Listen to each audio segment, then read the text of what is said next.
In this lesson, we have 6 learning objectives that need to be attained. The first one is to clearly explain the importance of CPU scheduling. The second one is to differentiate the CPU burst and input-output burst. The third one is to learn the 3 types of scheduling algorithms. The fourth one is to illustrate a Gantt chart for each scheduling algorithms. The fifth one is to correctly calculate to solve a problem using the given formula. And the last one is to clearly explain the importance of the different types of scheduling algorithms that have been discussed and how they differ from each other. CPU scheduling, the process of determining which tasks or processes should be executed by the CPU and in what order. Optimizing factors like CPU utilization, throughput, and response time. The goal is to optimize various factors like CPU utilization, throughput, total amount of work done in a given time, and response time, time taken to respond to a request. So, CPU scheduling algorithms play a crucial role in efficiently managing systems resources and ensuring smooth operation of the computer system. When there's a need for completion of some input-output request, a process needs to wait for execution. It states that when a process begins an input-output activity, such as obtaining information from a disk or receiving user input, it may be unable to execute it promptly. Instead, it must wait for the I/O operation to complete before continuing. During this time, the process is termed blocked or suspended, meaning it is not actively using the CPU. CPU scheduling techniques must handle these waiting tasks efficiently, allowing other processes to continue running in the meantime. It is a process of setting aside a specific time to complete a specific task. Each of the processes has a distinct set of tasks to fulfill, and CPU scheduling entails splitting the CPU's processing time into time slices. During each time slice, the CPU completes a portion of a process's tasks. The CPU scheduler guarantees that each process completes its tasks by appropriately assigning these time slices. Furthermore, each process has its own arrival time, which represents the order of each process, and its burst time, which represents the amount of jobs that they must perform. A CPU burst occurs when a process is implemented on the CPU. A CPU burst occurs when a process is aggressively operating on the CPU. During this burst, the CPU processes instructions and performs computations for the specified process. It is simply the time when the CPU is dedicated to executing the tasks of a single process before moving on the next job or process. CPU bursts are critical for understanding and analyzing process behavior in CPU scheduling methods. An input-output burst occurs when the CPU queues up for input-output before proceeding with additional execution.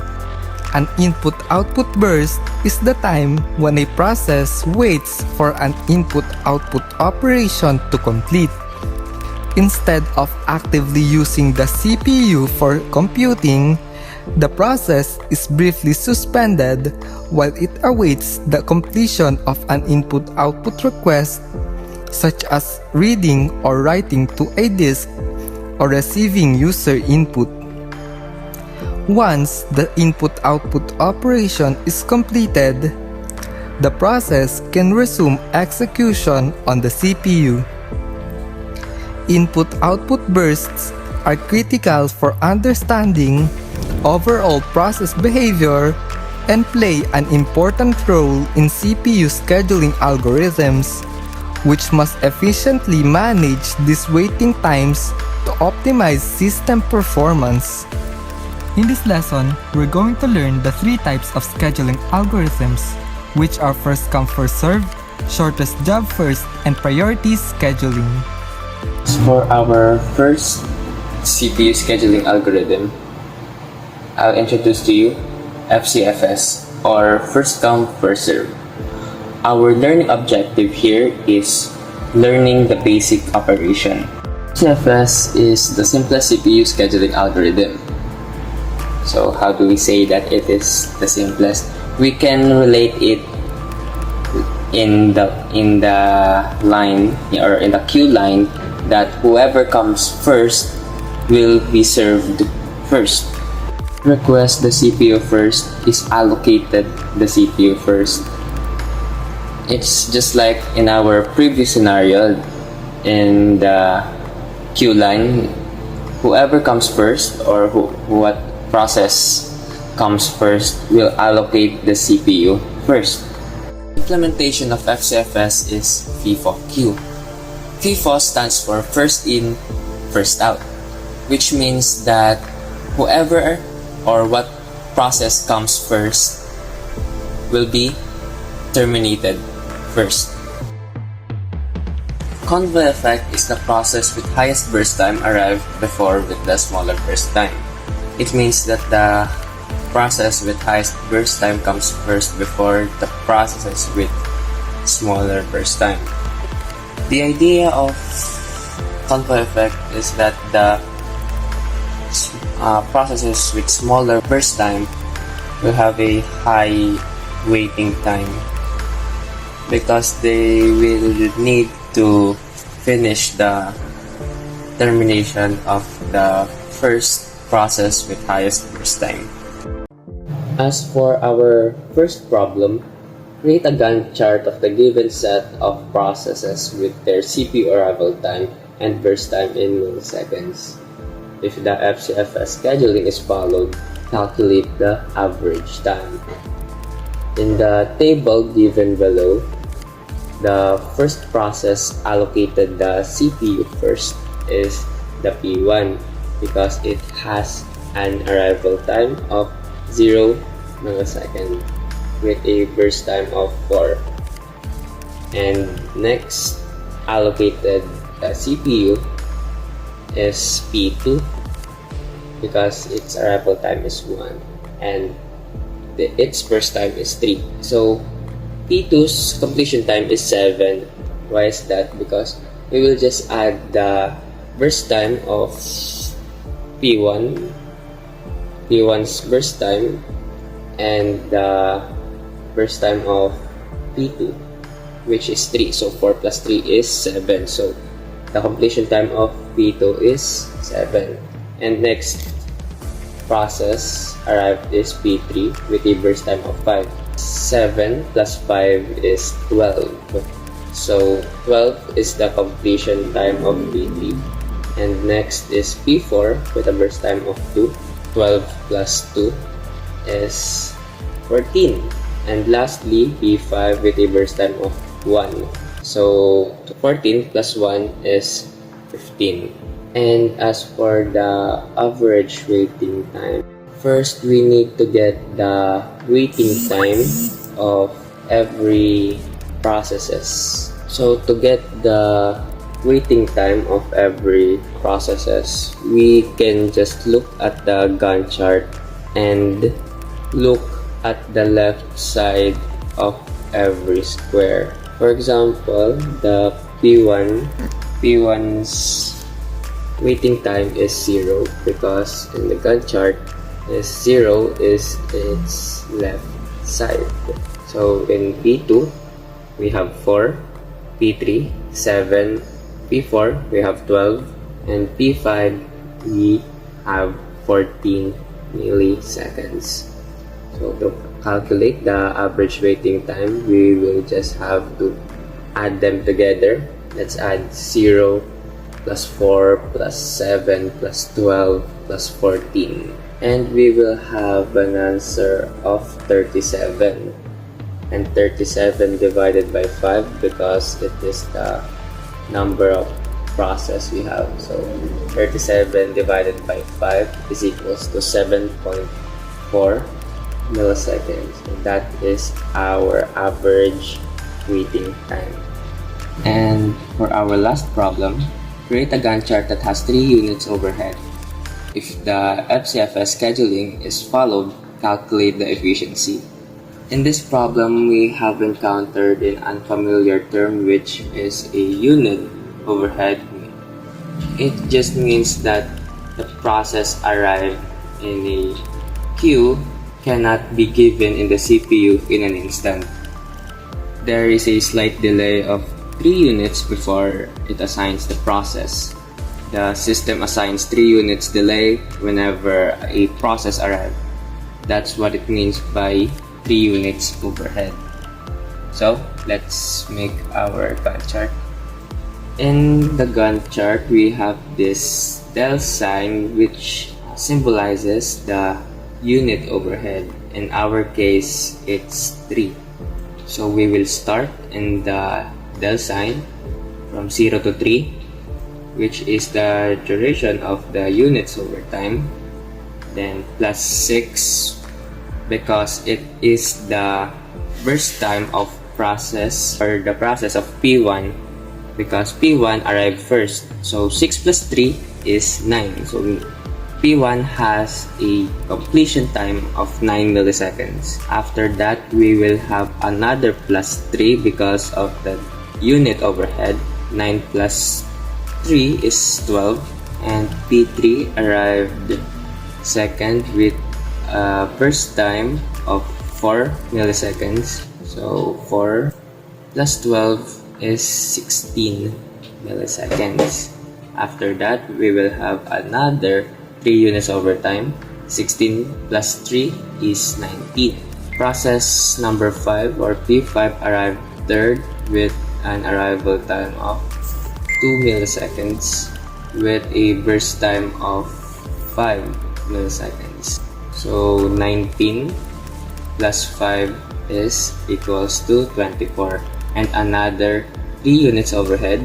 24 plus 3 is 27, and P2 is the fourth arrived with a burst time of 2 milliseconds. So 27 plus 2 is 29, and another 3 overhead. So 29 plus 3 is 32. And lastly, the last process arrived is P4 with a burst time of 3. So 32 plus 3 is 35. And now we will calculate the efficiency. First, we will calculate given, or rather find the useless time or the wasted time. To get the wasted time, we will have a formula of number of processes multiplied by the number of units. In our cases, we have 5 process.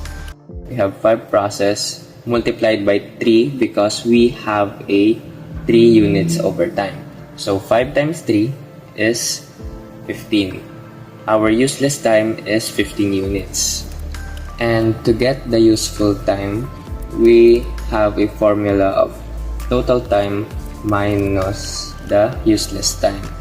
In our case, our total time is 35 units because it takes 35 milliseconds to terminate the system. So 35 units minus 15 units is 20 units. So our useful time is equals to 20 units. And to get the efficiency, we also have a formula of useful time divided by the total time. So in our example, we have our useful time is 20 units. We'll substitute it to our useful time is 20 units divided by our total time, which is 35 units. and we will have an answer of 0.5714, and we will multiply it by 100. So our efficiency is 57.14%. This scheduling algorithm may function as either non-preemptive or preemptive. The shortest job first scheduling can be preemptive or non-preemptive. A non-preemptive SJF scheduling cannot be stopped or interrupted by any other process and will simply move the new process to the head of the ready queue. Whereas a preemptive SJF scheduling can be interrupted by the process with the highest priority, which has the lowest or the shortest burst time. This algorithm relates the duration of each process, which is the burst time, next CPU burst. Unlike first come first served, which prioritizes arrival time, SJF scheduling focuses on the burst time of every process. SJF prioritizes the one with the shortest burst time. Each process is ordered according to its burst time, with the first having the lowest burst time and the last having the longest burst time. Once the CPU becomes readily accessible, it is located to the process with the smallest or the shortest following CPU burst. When the CPU becomes available after performing an execution or input-output activity, it is assigned to the process with the smallest remaining CPU burst time. This strategy prioritizes the execution of shorter process to reduce process wait times and improve overall system throughput. The scheduler can improve system responsiveness by selecting the process with the smallest approaching CPU burst. So I have here two example problems in shortest job first scheduling. The first problem is create a Gantt chart of the given set of processes with their CPU burst time in milliseconds if the SJF scheduling is followed. It is non-preemptive SJF scheduling. As I've said earlier, the first and most important thing that we need to consider in the SJF scheduling algorithm is the burst time of each process. So first, let's examine and arrange each process according to the process going first and the process going last based on their burst time. Now, let's create a Gantt chart for this problem. Since the problem is not preemptive, meaning there is no process that can be interrupted, we will just have 5 containers containing the 5 given processes. In this given burst time, P1 has 10, P2 has 7, P3 has 15, P4 has 2, and P5 has 9.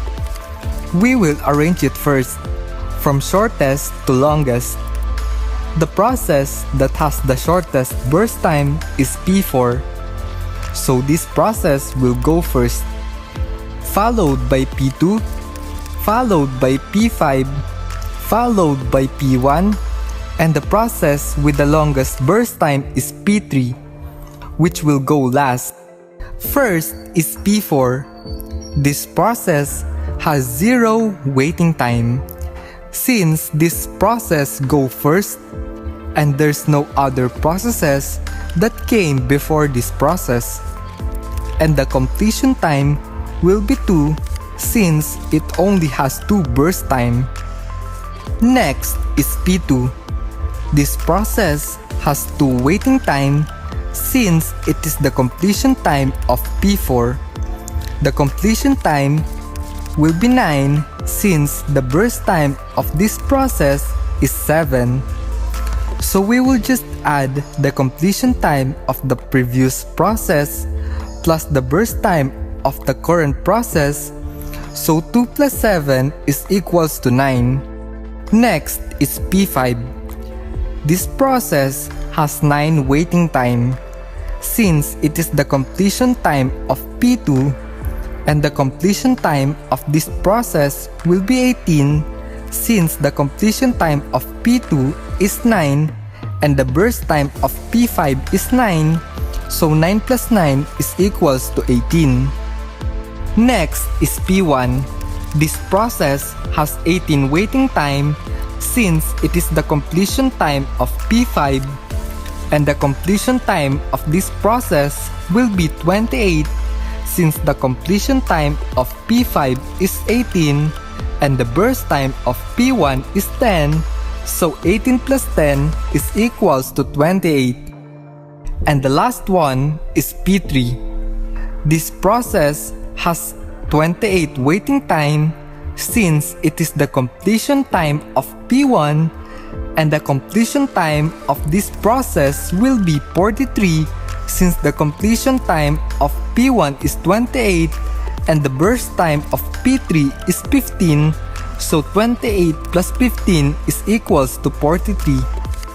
So since we already solved the first problem, let's now move on to the second problem. The second problem is create a Gantt chart of the given set of processes with their CPU burst time in milliseconds, then calculate the turnaround time and waiting time if the SJF scheduling is followed. It is preemptive SJF scheduling.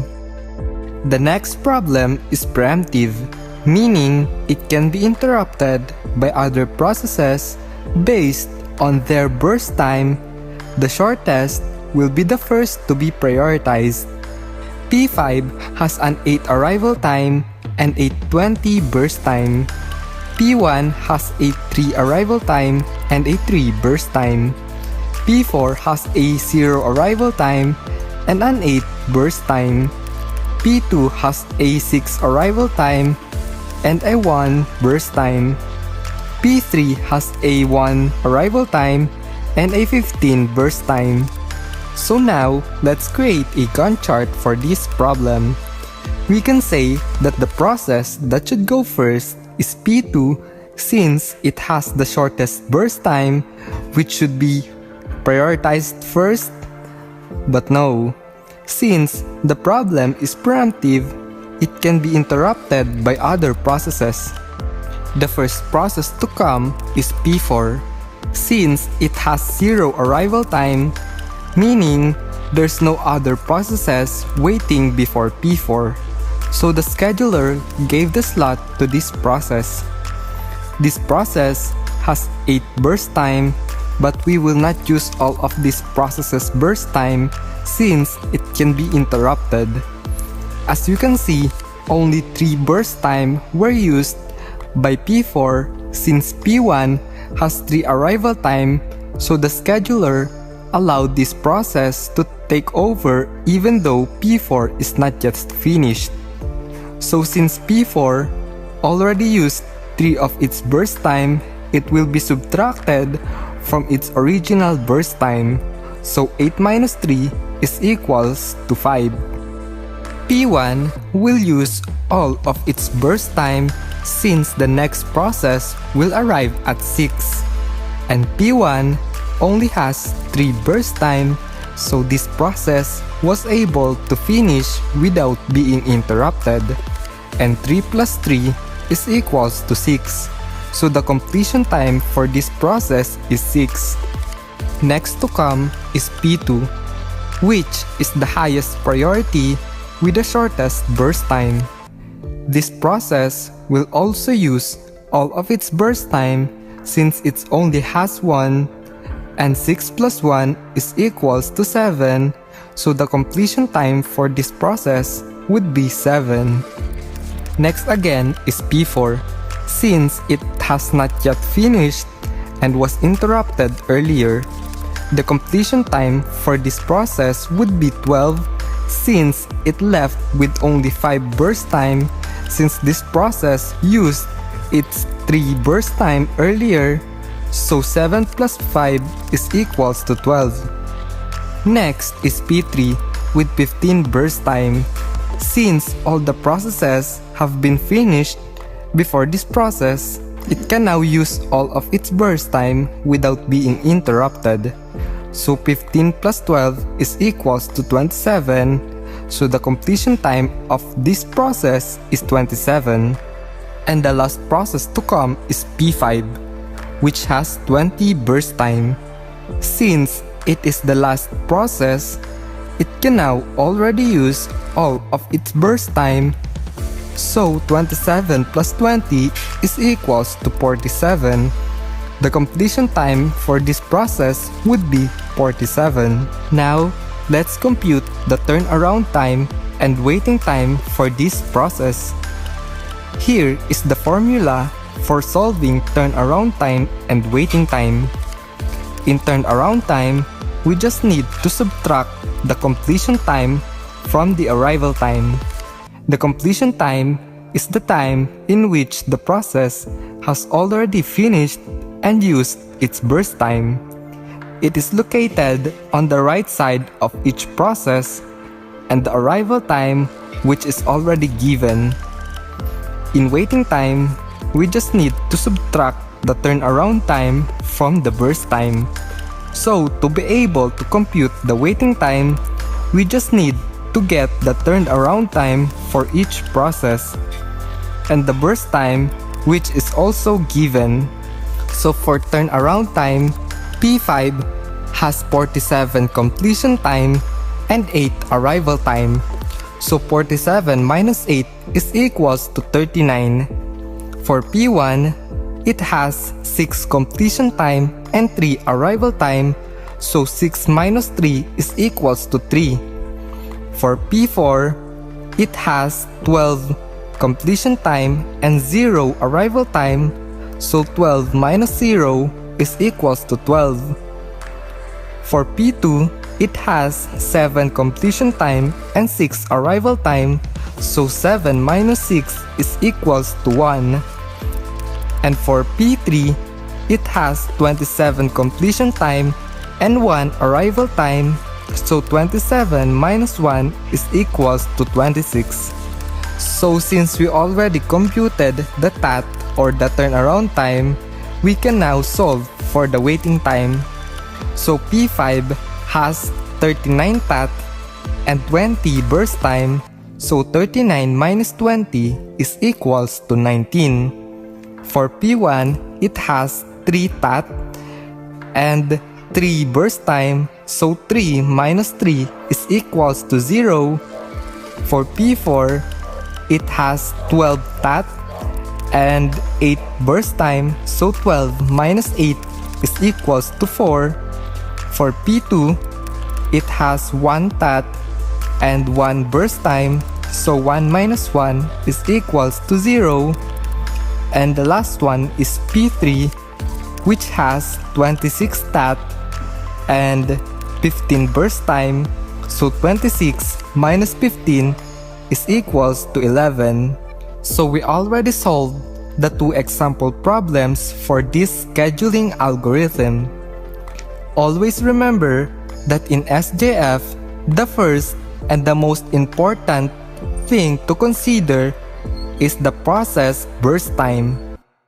In priority scheduling preemptive, each process is assigned a priority, allowing the CPU to execute the one with the highest priority.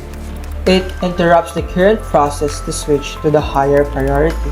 In this algorithm, the scheduler schedules the task to work as per the priority, which means that priority represents the importance or urgency of a process. Higher priority processes are executed before lower priority, once ensuring the tasks are handled promptly. Priority scheduling can be preemptive or non-preemptive. An algorithm for preemptive priority scheduling will anticipate the CPU if the recently arrived or the arrival time of a process has a greater priority than the current operating process priority. On the other hand, a non-preemptive type of scheduling, the process with the highest priority is executed first and followed by lower priority processes. An SJF algorithm is like a priority, where the priority is the opposite of the CPU burst that is anticipated. This means that processes with shorter expected CPU burst time are given higher priority and are executed first, while processes with longer expected CPU burst time are given lower priority and executed later on. So, I have here two examples of priority-based primitive scheduling. For the first example problem that we have, create a Gantt chart, then calculate the turnaround time and waiting time. If the priority is scheduling is followed, primitive. In our first example, we have process ID, arrival time, burst time, and priority, which is 1 is the highest priority. Here in our table, P4 is the first process to arrive, and its priority number is 2. Since P4 is the first to arrive, and there is no other process at that time, so P4 will be the first one to get the CPU in this case. So P4 gets the CPU and begins its execution. And how long P4 will execute it? It has to execute for 8 milliseconds. That is the burst time of P4. So, did P4 execute for 8 milliseconds? No. Let's see why. That's because the next arrival time is 4. At that time, P2 or process 2 arrives at 4. And let's see what is the priority of P2. The priority of P2 is 1, which is the highest priority. So the priority of P2 is higher than the currently executing process, which is P4. Let's see what is P4's priority. P4's priority is 2 and P2's priority is 1. So let's keep in mind that the lower the value, the higher the priority. Here, P2 has a lesser value, which is 1. That means the priority of P2 is higher than P4. So what will happen? P4 will be preempt and P2 will get the CPU. So the CPU is taken away from P4 and P2 get the CPU at 4. So how long P4 execute? P4 executed just for 4 milliseconds and the burst time of P4 is 8. So if we subtract 4 from 8, P4 has the remaining of 4 milliseconds to execute. So P4 has to execute the next time. So P4 has 4 milliseconds to execute the next time it used the CPU. So right now, P2 gets the CPU and it's beginning its execution. Now, if we look at the table, let's see what are the other processes that arrives after P2. P2, which is arrived at 4 ms, the next process to arrive is P5. It arrives at 6 milliseconds. After that, P1 arrives at 8 milliseconds. And lastly, P3, which arrives at 10 milliseconds. So, these other processes that arrive all fall. That means during the execution time of P2, these other processes arrive, but did they get the CPU? No. Why? Why did they not get the CPU? Because the priority of other processes is less than the priority of P2. So, P2, as I told you, has a 1 priority, which is the highest priority. So, no processes will preempt P2 because of the highest priority. So, P2 will actually executes for its total burst time of 10 milliseconds. So, from the 4th milliseconds, when P2 get the CPU, up to 14 milliseconds, 4 plus 10 is 14. So, after 14 milliseconds, P2 uses the CPU for its execution. Alright, now, at 14 milliseconds, P2 will release the CPU. And let's see what is the other processes that we have who is going to get the CPU next. Now, P2 has completed its execution. Now let's see the remaining processes which are having the highest priority. So we have P1 with a burst time of 30 milliseconds, P4 with a burst time of 4 milliseconds, P5 with a burst time of 5 milliseconds, and lastly, P3 with a burst time of 20 milliseconds. Now, the arrival time doesn't matter anymore. So among these other processes, the process with the highest priority will get the CPU next. Here, we have P1, priority of 3, P4, priority of 2, P5, priority of 5, and P3, priority of 4. So what is the highest priority we have? 2, 3, 4, 5. So 2 is the highest priority that we have among these 4. So P4 will get the CPU and it's continuing its execution. So how long P4 will execute? P4 has to execute for 4 milliseconds because it's already executed for 4 milliseconds before, and 4 is the remaining, so it will execute for 4 milliseconds. So P4 will continue its execution from 14 plus 4, which is up to the 18th milliseconds. Now P4 are also completed its execution.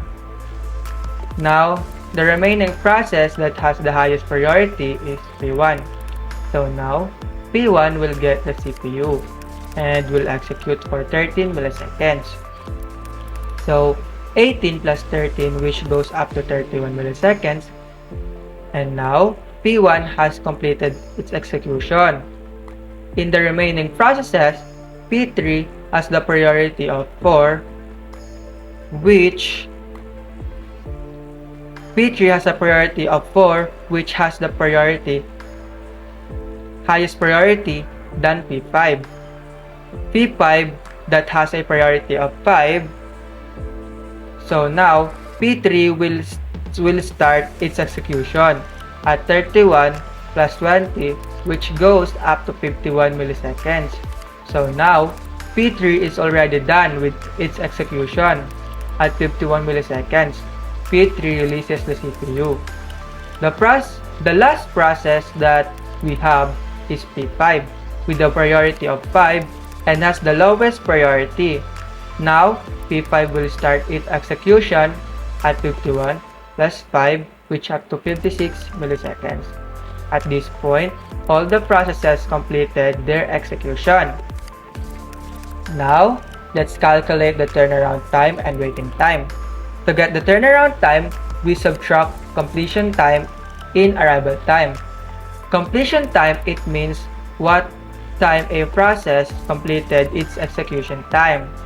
So we have here P2 is done at 14 milliseconds and arrival time, or it arrives at 4 milliseconds. So 14 minus 4 is equals to 10, and P1 is done at 31 milliseconds and arrives at 8. So 31 minus 8 it equals to 23. And P4 is done at 18 milliseconds and arrives at 0. So 18 minus 0 is equals to 18. P5 is done at 56 milliseconds and arrives at 6. So 56 minus 6 is equals to 50. Then P3 is done at 51 milliseconds and arrives at 10. So 51 minus 10 is equals to 41. So here is the turnaround time of each process. Now, let's get the waiting time. To get the waiting time, we subtract turnaround time to burst time. So here we have P2. P2 has turnaround time of 10 and burst time of 10 milliseconds. So 10 minus 10 is equals to 0. And P1 has a turnaround time of 23 and burst time of 13. So 23 minus 13 is equals to 10. And P4 has a turnaround time of 18 milliseconds and has a burst time of 8. So 18 minus 8 is equals to 10. And P5 has a turnaround time of 50 milliseconds and burst time of 5. So 50 minus 5 is equals to 45. And lastly, P3 has a turnaround time of 41 milliseconds and has a burst time of 20 milliseconds. 41 minus 20 is equals to 21. So, this is how we get the turnaround time and waiting time. Let's proceed to example problem number 2. Create a Gantt chart, then calculate the average turnaround time and average waiting time if the priority scheduling is followed preemptive. In this example, we have a 5 process. Here in our table, P5 is the first process to arrive and its priority number is 2. Since P5 is the first to arrive and there is no other process at that time, so P5 will be the first one to get the CPU.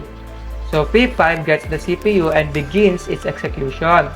And how long P5 will execute it? It has to execute for 5 milliseconds. That is the burst time of P5. So did P5 execute for 5 milliseconds? Yes. Let's see why. That's because at that time there are no other processes arriving yet. So P5 starts its execution from 0 to 5 milliseconds.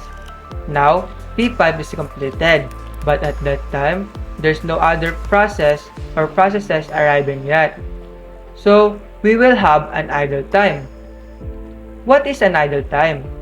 A computer processor is described as idle when it is not being used by any programs, or let's say when there is nothing for the CPU to do at that time. So, we have a idle time of 1. So, 5 plus 1 is equals to 6 ms or 6 milliseconds.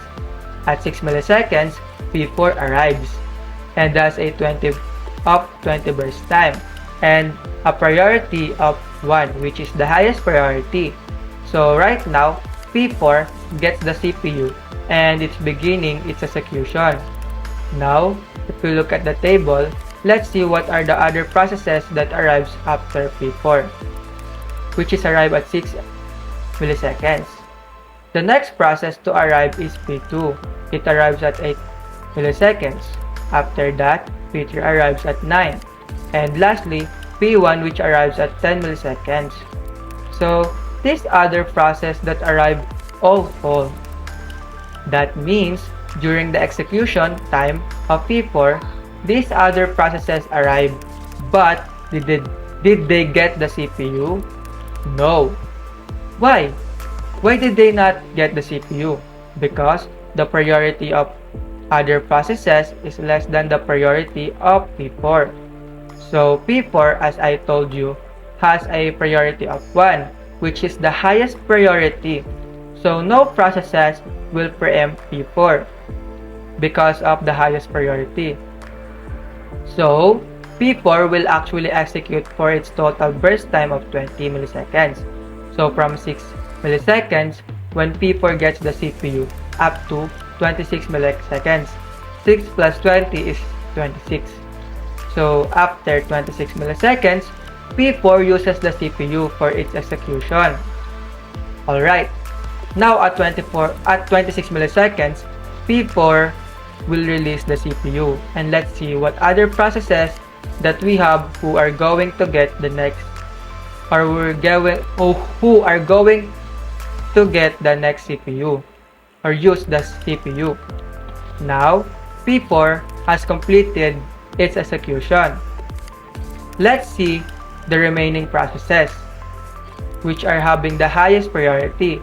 So we have P1 with burst time of 3 milliseconds, P2 with burst time of 8 milliseconds, and P3 with a burst time of 10 milliseconds. And now, as I said earlier, the arrival time doesn't matter anymore. So among these other processes, the process with the highest priority will get the CPU. Here, we have P1, priority of 5, P2, priority of 3, and P3, priority of 4. So what is the highest priority? We have 3, 4, 5. So 3 is the highest priority that we have among these 3. So P2 will get the CPU and will start its execution. So how long P2 will execute? P2 has to execute for 8 milliseconds. So P2 will execute from 26 up to 34 milliseconds. 26 plus 8 is equals to 34 milliseconds. Now, P2 also completed its execution. At 34 milliseconds, P2 releases the CPU. Now, at the remaining process that has the highest priority is P3. So now, P3 will get the CPU and will execute for 10 milliseconds based on its burst time. So 34 plus 10 is equals to 44 milliseconds. So P3 completed its execution from 44 milliseconds and will now release the CPU at 44 milliseconds. Now, the last process that we have is P1 that has a burst time of 3 and priority of 5, which is the lowest priority, so that P1 will start its execution from 44 milliseconds up to 47 milliseconds. So this is how we form the Gantt chart that follow up preemptive priority scheduling. Now, let's calculate the average turnaround time and average waiting time to get the turnaround. To get that average turnaround time, we subtract completion time and arrival time and we'll add all that turnaround time that we get and then divide it on the number of processes that we have. And to get the average waiting time, we're going to subtract turnaround time to burst time and we're just going to add all the waiting time that we get and divide it also at the number of processes that we have. So let's get the turnaround time. So we have P5. P5 is done at 5 milliseconds and arrived at 0. So P5 minus 0 is equals to 5 and P2 is done at 34 milliseconds and arrives at 8. So 34 minus 8 is equals to 26. P4 is done at 26 milliseconds and arrives at 6 milliseconds. So 26 minus 6 is equals to 20. P3 is done at 44 milliseconds and arrives at 9. So 44 minus 9 is equals to 35. And lastly, P1 is done at 47 milliseconds and arrives at 10. 47 minus 10 is equals to 37. And now, let's get the waiting time. So we have P5. P5 has a 5 turnaround time and has a burst time of 5. So 5 minus 5 is equals to 0. And P2 has a 26 turnaround time and has a burst time of 8 milliseconds. So 26 minus 8 is equals to 18. And P4 has a 20 turnaround time and has a burst time of 20 milliseconds. So 20 minus 20 is equals to 0. P3 has a 35 turnaround time and has a burst time of 10 milliseconds. So 35 minus 10 is equals to 25. And lastly, P1 has a 37 turnaround time and has a burst time of 3 milliseconds. 37 minus 3 is equals to 34. And now, let's get the average turnaround time. Let's add it all together. So 5 plus 26 plus 20 plus 35 plus 37 is equals to 123 divided by 5 and we get 24.6 milliseconds. And now let's get the average waiting time. Let's add all the waiting time that we get. So 0 plus 0 plus 18 plus 25 plus 34 is equals to 77. 77 divided by 5 is equals to 15.4. So we get 15.4 milliseconds. So that we are done. Keep in mind that preemptive priority CPU scheduling works similarly to the BIP line at a concert by guaranteeing that the most crucial processes get to go forward in line. CPU scheduling lies at the heart of multitasking operating system, where multiple processes compete for access to the CPU. By employing various scheduling algorithms such as first come first serve, shortest job first, and priority, Operating system can manage the allocation of CPU time among computing processes. The ultimate goal of CPU scheduling is to maximize system throughput, minimize process waiting times, and ensure fair access to computing resources. In conclusion, FCFS is the simplest but is not that efficient. How is that? We can relate it into a real-time scenario. For example, in the queue line, you cannot have your turn if the person in front of you is not yet done. So it means that we need to terminate first the first process before jumping into the other processes. And also, FCFS is non-preemptive. It means that you cannot pause or hold your current process and jump into the other processes. And also there is this term called convoy effect, which means that if the process with the highest burst time arrived before with the smaller burst time, it means that the first process allocated the CPU has highest burst time arrive before the smaller burst time. In SJF, the most important thing that needs to be considered or prioritized is the burst time. Shortest job first scheduling prioritizes process burst time.